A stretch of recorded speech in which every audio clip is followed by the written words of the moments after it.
práctica de que han hecho gala, con hechos concretos, y que luego entonces, una vez que haya casos resueltos, denuncias interpuestas y sanción a los responsables, luego entonces avanzar en la reforma energética.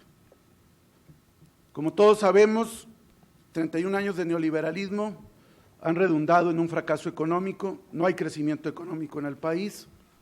El Banco Mundial acaba de ajustar la meta anual de 2.7 a 2.3, y después de agotar todas las reformas del llamado consenso de Washington, ya no más queda la reforma energética, que la presentan ahora sí como la tierra prometida donde va a venir el anhelado crecimiento económico.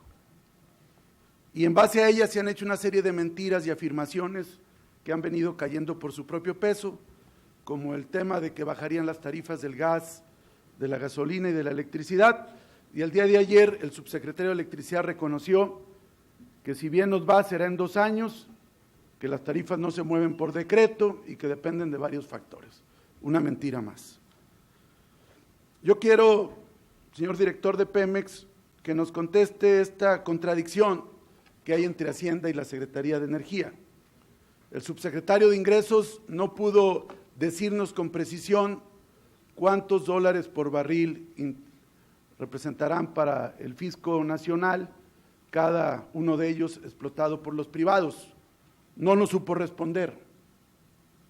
Y la subsecretaria de Hidrocarburos salió con la puntada que el 100% de la renta petrolera, es decir, casi que las empresas transnacionales van a venir de damas de la caridad a prestar sus servicios y a entregar todas sus utilidades.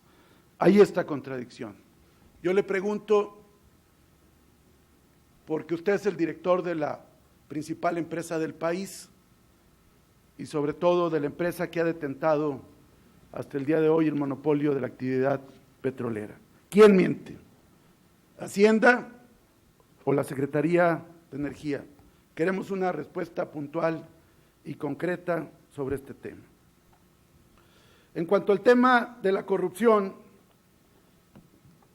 nos parece que si no se aclaran todos estos casos, que por cierto, al día de hoy, de la solicitud que se hizo el pasado 16 de mayo de una serie de contratos, tenemos información que no ha sido remitido ninguno de ellos a la Comisión de Investigación.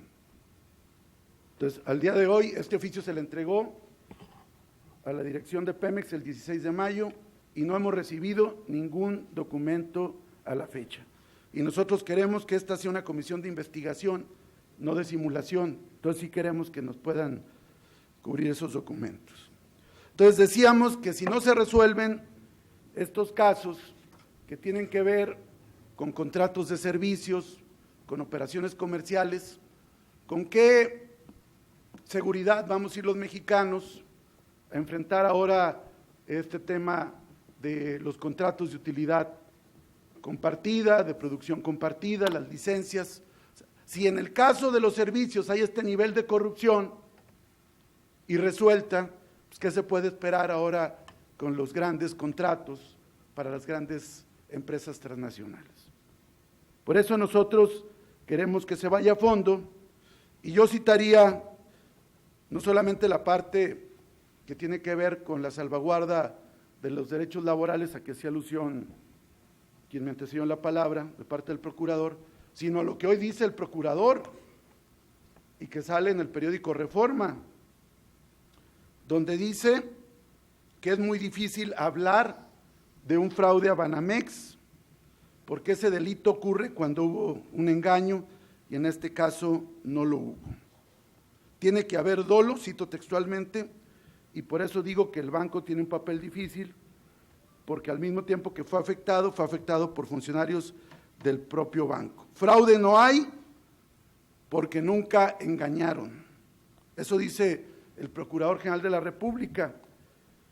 Y esto ya es el caso extremo, porque anteriormente en una entrevista en Expansión, el secretario de Energía, Pedro Joaquín Coswell, había dicho, como fue la tesis del gobierno, que era un fraude entre 2 empresas privadas, el caso de Oceanografía. Pero hoy, con lo que declara el procurador, en el periódico Reforma, ya ni siquiera hablan de un fraude entre Banamex y Oceanografía. Al rato Amado Yáñez saldrá como héroe nacional. De por sí la fianza que le pusieron es ridícula. Y no ha habido una sola denuncia penal contra Amado Yáñez por una actividad contra Petróleos Mexicanos. Y eso hay que decirlo. Es decir, no solamente es un tema de Banamex, como se ha querido recurrir. Y además hay que decirlo, todos los casos que hoy son escándalos, o los más importantes al menos, vienen de fuera, vienen de Estados Unidos.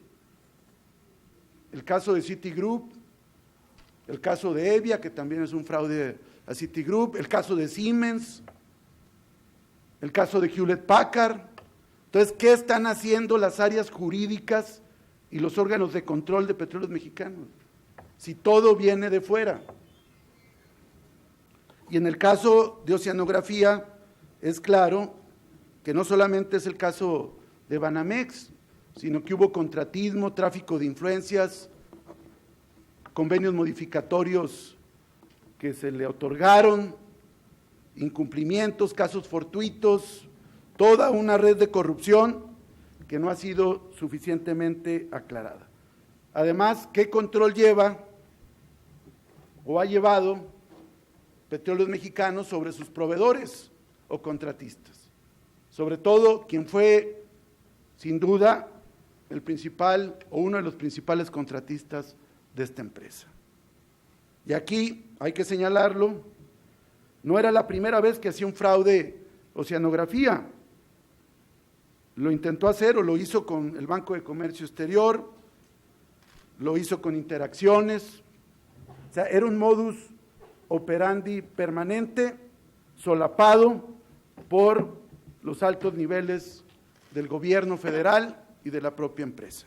Y aquí tenemos que el director jurídico actual era el mismo director jurídico que estaba en la anterior administración, que es el abogado de la Peña aquí presente. Entonces, frente a eso, yo haría una serie de preguntas para el director general o el director jurídico, cualquiera de los dos.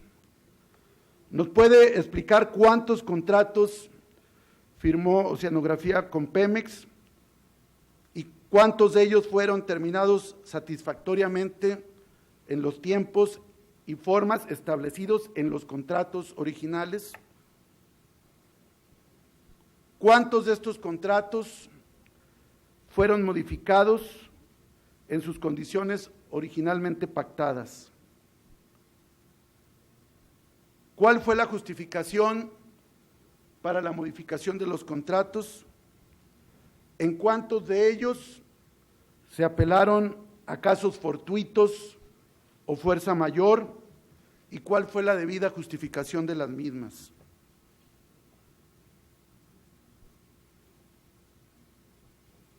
Hoy sabemos, como lo decía, toda la cadena de incumplimientos y fraudes en perjuicio de Pemex por parte de Oceanografía. Yo preguntaría al órgano interno de control, aunque no le correspondía en ese tiempo, ¿qué medidas se tomaron para prevenir esas actuaciones fraudulentas?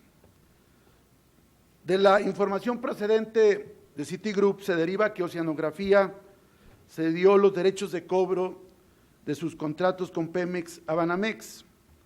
Según entendemos, y aquí queremos que nos lo aclare el abogado, los procedimientos que establece Pemex a Banamex, los procedimientos que establece Pemex para las cesiones de derecho de cobros son aprobados previamente por la oficina del abogado general para vigilar que todo sea en estricto cumplimiento de la ley. A este respecto, ¿nos puede usted informar qué acciones tomaron para vigilar y prevenir que estas cesiones de derechos no perjudiquen ni los intereses de Pemex ni los intereses de terceros? Por su puntual respuesta, muchas gracias. Esperamos que sea sin evasivas, concretas y específicas sobre los temas aquí señalados.